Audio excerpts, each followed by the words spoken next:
beautiful people, and welcome to yet another Rockdown special episode of What's Rockin' Your World.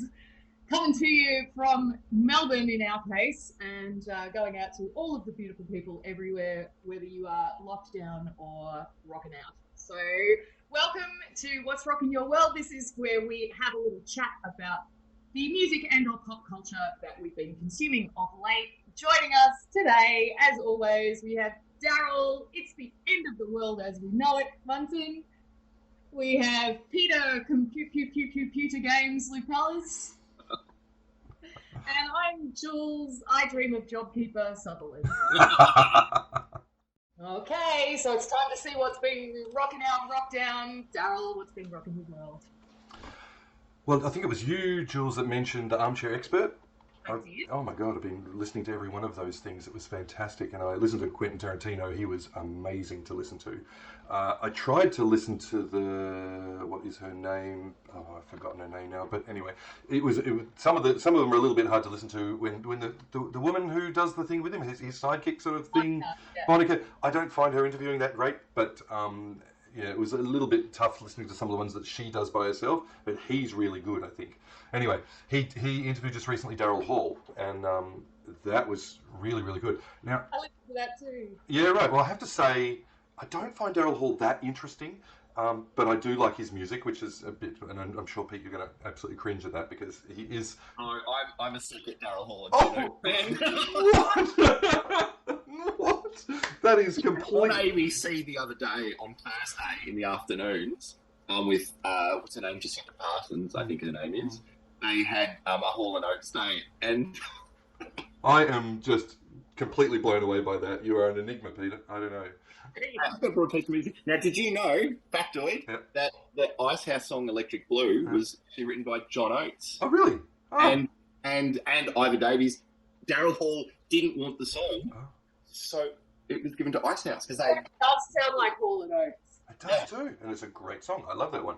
Yeah. That is so weird, but yeah, I've also been. This took me back because when I listened to the interview on Armchair Expert, it then mentioned the Live from Daryl's House, which is a series that Daryl Hall's been doing from his barn and studio in his place in Eastern America somewhere, and he gets just amazing musicians on and plays songs with them. So I went back and started looking at all those again, and it's great.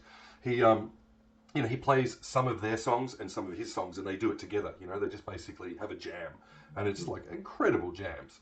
And he's got people like Ben Folds, which I haven't listened to yet, Sammy Hagar, I watched the other day. Billy Gibbons was a great one, and a really, really good one was Joe Walsh, who was at one point part of the Eagles, and that's really good, because Joe Walsh is kind of a little bit like alcohol-addled, and he's sort of interesting the way he speaks, but he's an incredible guitarist, and he's got some really great songs. So. Wake up and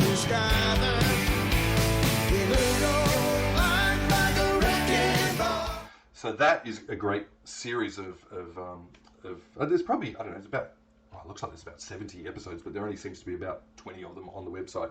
So we'll put a link for that in there, but that's been really, really nice. But yeah, getting to know Daryl Hall in that way, he's kind of just a bit boring and agreeable, which I'm just kind of like, oh wow, you're a brilliant singer, you're a good musician, great songwriter, but a little bit dull. But anyway, the actual shows are great.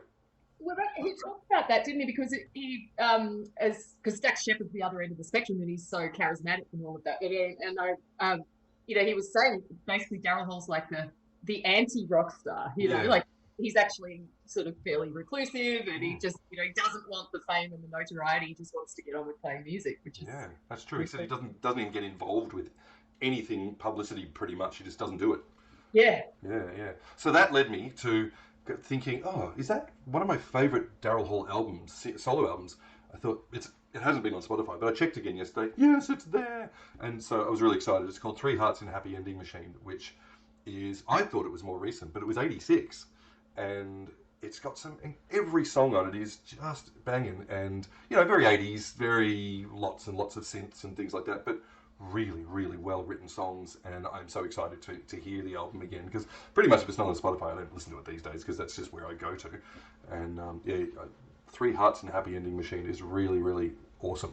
So that's what I've been listening to. Awesome. Yeah. What about you, Jules?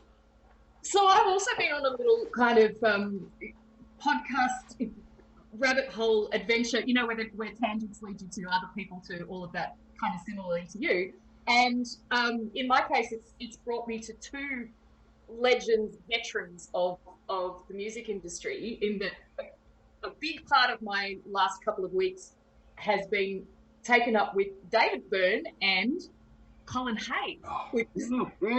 So how this all happened was, Colin Hay, I just happened to realise, we've spoken about Soda Jerker, the podcast on songwriting that I listen to a lot.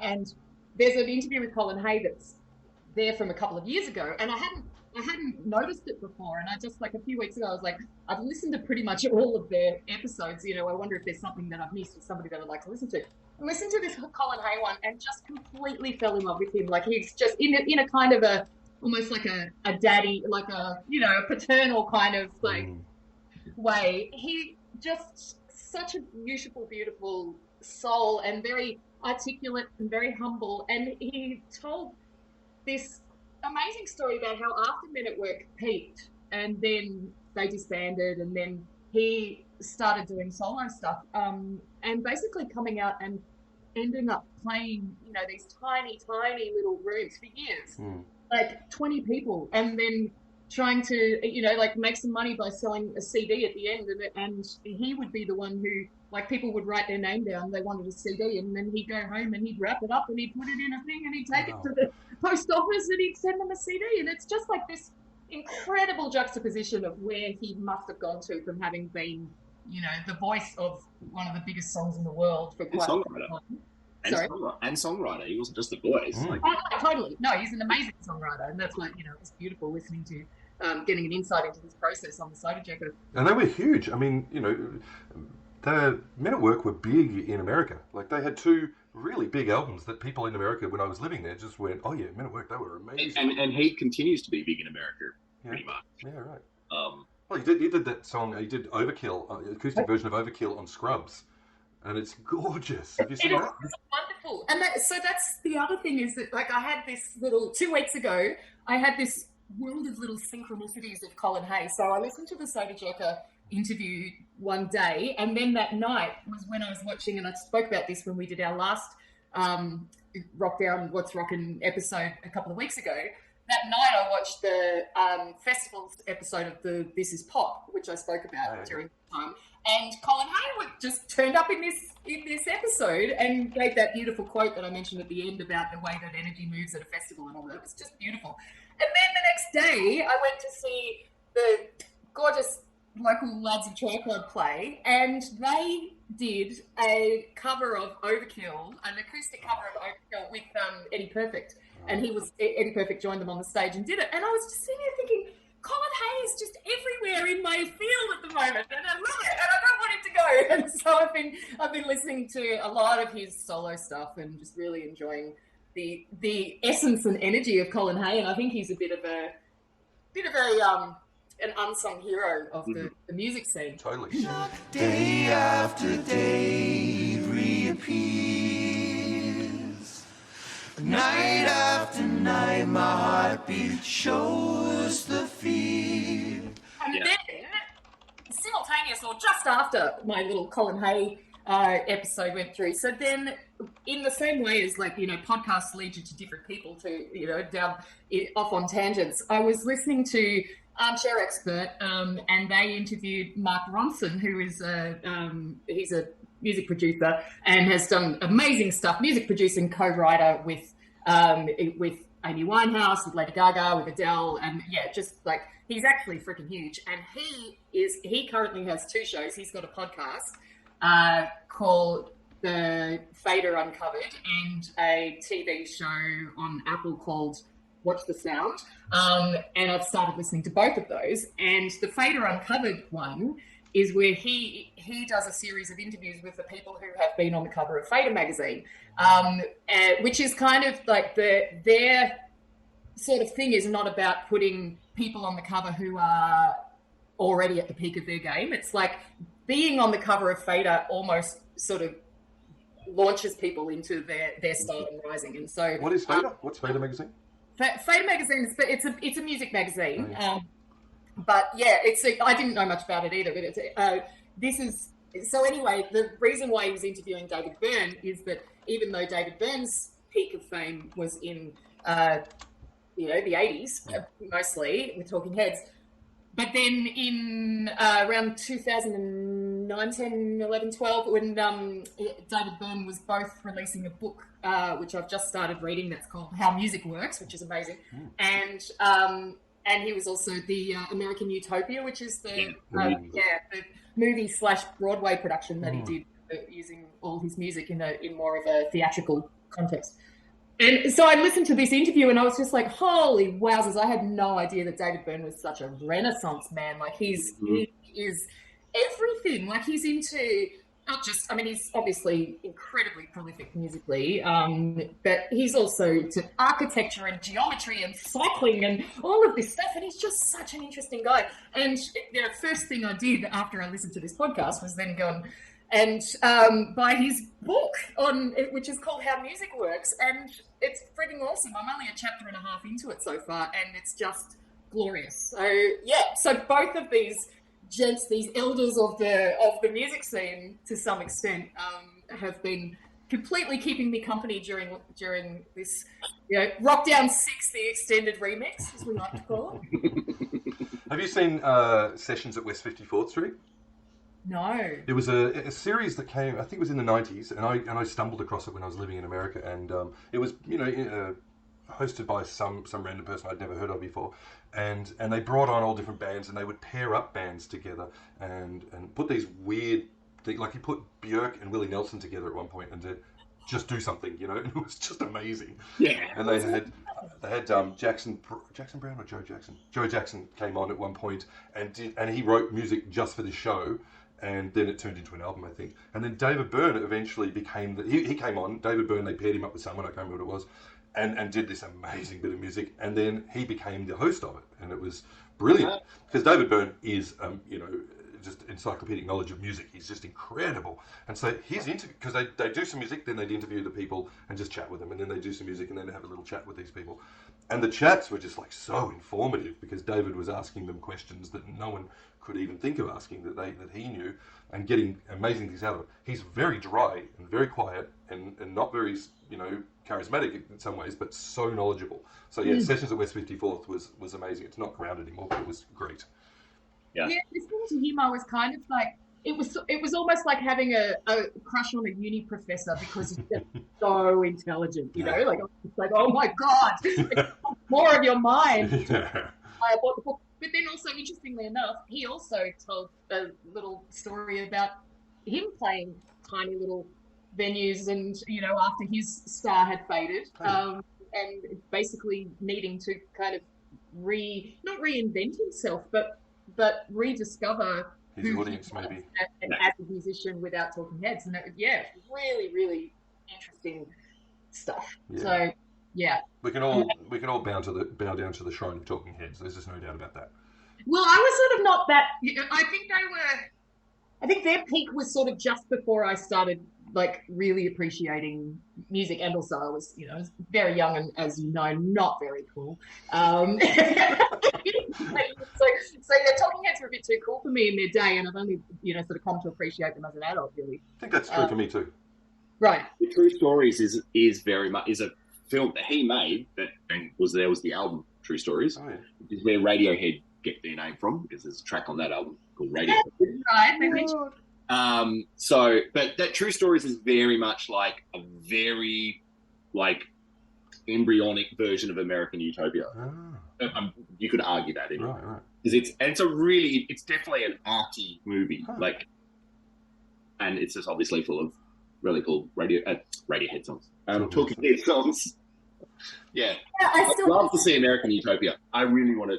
Yeah, I really want to see it.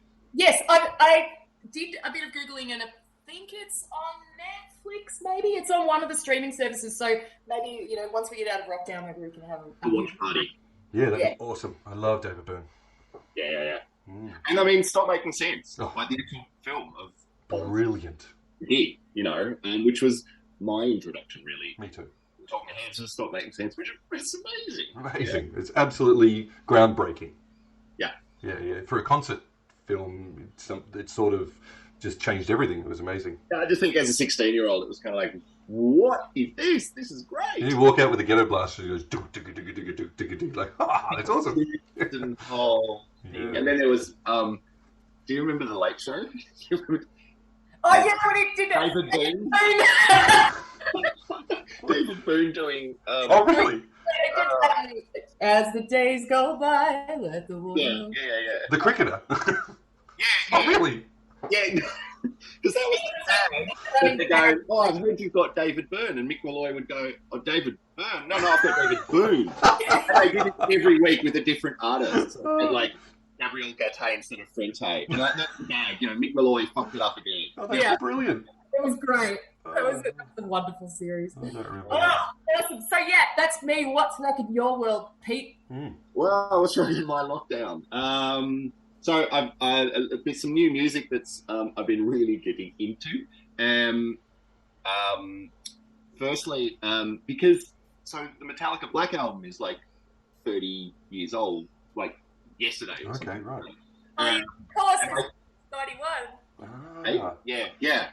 Right. So, wait, not 30? Yeah, 30. And I think now, and I haven't re-listened to that or anything, but Weezer have released Into Sandman. I know. I listened to it yesterday.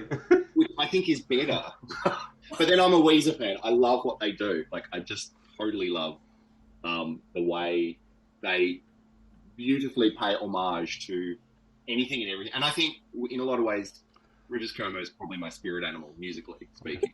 Because he's like, and if you've ever heard the song Heart Songs, where it's literally an autobiography of River Cuomo's taste in music, where he goes, listening to Debbie Gibson, and then I discovered like Van Halen and Nirvana and all this kind of, like, it's a great song. Listen to the song; it's very interesting. But yeah, and then they, so they do covers really well. I think they give tribute to their musical heroes. They've done a few, haven't they? Well, the Teal album, I think, is one of the best things I've ever heard, which is all covers of like. Well, they do Africa, Toto. They do Aha, Take On Me. They do Tears for Fears. They do and they really do them well. Like, they don't like pump them up. Yeah. But they're still true to the original. But it's Weezer doing them. And Enter the Sandman it's almost identical to the Metallica one, but with a different vocal sort of thing. It's very strange. Yeah.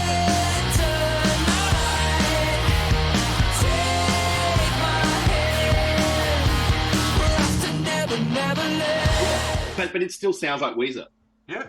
So that's the thing. So yes, it's like they play it like note for note, but it doesn't sound like them trying to be Metallica. It's just like, we're doing this song. Yeah. So I really enjoyed that. And I think, so it looks like, I had a look to see if there was like a tribute album coming, because it looked like the little picture of the album cover was like that, but there's nothing. So maybe this is the first release, and we'll see some other people doing tributes of, I don't know, is it a tribute to Metallica, or is it a tribute to just the Black Album? I don't know. Yeah, so hanging to see what that's going to turn out like. An album that has finally been released. This is what they've been doing on Spotify. So the band is called Umphrey's McGee, which I don't think many people know. They're an American band. They're one of these, they're kind of, I think we basically call them improv rock. So they're highly, highly talented musicians with kind of like maybe jazz and rock and classical kind of training, who do some amazing stuff. And they very much picked up the mantle from Fish. I don't know if you've heard of Fish, but similar sort of jammy, improv-y, but rock. But hang on, is it jazz or is it like fusion? Grateful Dead sort of thing. Amazing. And who, of course, Fish has said to him, will receive the mantle from the Grateful Dead, because these bands just tour. Like, that's all that they do. They tour. And so no set list is the same kind of thing. They're not just playing hits. And because of that improv thing, you can listen to a live album and it's different. And the rendition of the song is different, So Umphrey's McGee, I got into them a couple of years ago, just one of those fortuitous ways, finding like, wow, maybe these are great. They've released an album, get this is what I love. It's called, I need to read it out. It's I think possibly the longest album title I've ever come across. You walked up shaking in your boots, but you stood tall and left a raging bull. That's the name of the album. The album is actually made up of the intros to their gigs. Oh. So remember, Final Countdown was originally written to be like this song that Europe would use to then come onto stage. Yeah. Warm-up song. Right, warm-up song. So this band have these warm-up songs, and they've got a whole album of them. What? And the idea is they come onto stage to the warm-up song, and then the drummer starts playing along to it, and everyone else is tuning up, and then the guitar, and then they just rock out and improv it. I'm sitting in with Los Lobos, like the Mexican gangsters of Southern Cali rock. Tons of respect in the scene. So the album is they've gotten the intro walk-in tracks from live gigs, and they've just gone, cool, let's just turn them into an album. And it's all instrumental. It's great. That is a great idea. And they're fantastic. And it's kind of like you've got a little bit of disco vibe going. You got a bit of rock.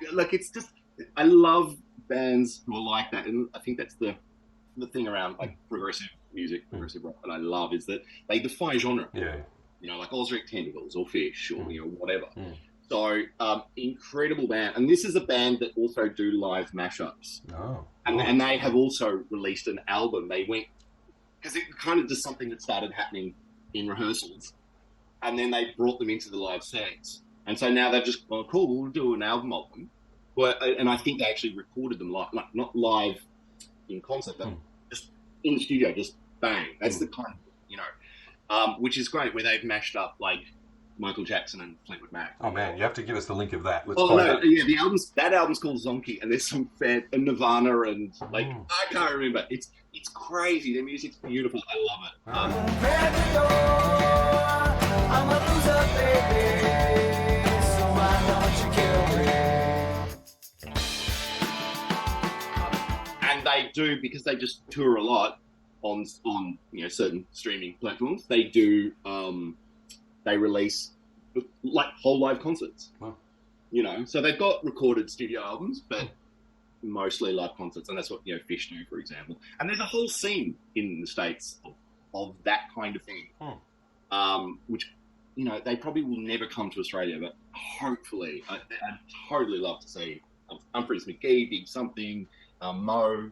That'd just be bloody great. So, really get it, because again, they were sort of released a track, and then released another track, and released another track, and I was like, surely there's an album of this coming, and sure enough, it finally got released. But I only listened to it. I think it's been a couple of months, but I only finally listened to it this week. Cool. And there's an interesting. I came across this really cool local act, sort of acoustic act called. And you may have heard of them, Jules. They're called Quiet Smile. And the singer looks suspiciously like you. They do this really beautiful acoustic duet kind of stuff. It's kind of cool. Oh, that's very sweet. As you were about to say that, I was thinking, when you said, they're local, and you've probably heard of them, I was thinking, oh, God, I hope I have, or I'm going to look soon. Stay with me. Why am I so emotional? So you have heard of them then? I have heard it, yeah. I'm somewhat familiar with their work. Although, funnily enough, even though, Quiet Smile is my acoustic duo, people, just in case you were wondering where that reference came from. And and while I've been busy, spamming people, asking them to like our video, like our page and stuff, I received a Facebook notification the other day that said it was a reminder that Micah O'Donovan, who is my partner in Quiet Smile, invited me to like the Quiet Smile page. I've been so busy getting everybody else to do it that I hadn't done it before. There we go. Good job. Looking forward to seeing some of that live, actually. Well, we're so looking forward to playing live. We were actually planning on getting out and doing some open mics for next week. That was on our schedule, but we're going to have to see what happens with the state of the lockdown. So thank you so much for joining us for yet another Rockdown special of What's Rockin' Your World. We'd really love to hear about what's rocking your lockdown, if you're in lockdown, and if you're not, we'd just like to hear what's rocking your world anyway. Because we're bored. Yeah. So you can catch us on all through our various social media empire outlets, such as YouTube, which you're probably watching this on. So please feel free to comment, like, share, subscribe, etc. But also our Facebook page, Hits and Giggles, and also the Facebook group, Hits and Gigglers. Join up, join a conversation, share what's rocking your world. Maybe if you've seen any local artists doing live streams, please pop them up there too. So we want to hear from you. Yes. So yes, thank you for joining us, and we look forward to joining you and seeing you again very shortly. Stay well, and we'll catch you next time for more What's Rocking Your World and Hits and Giggles.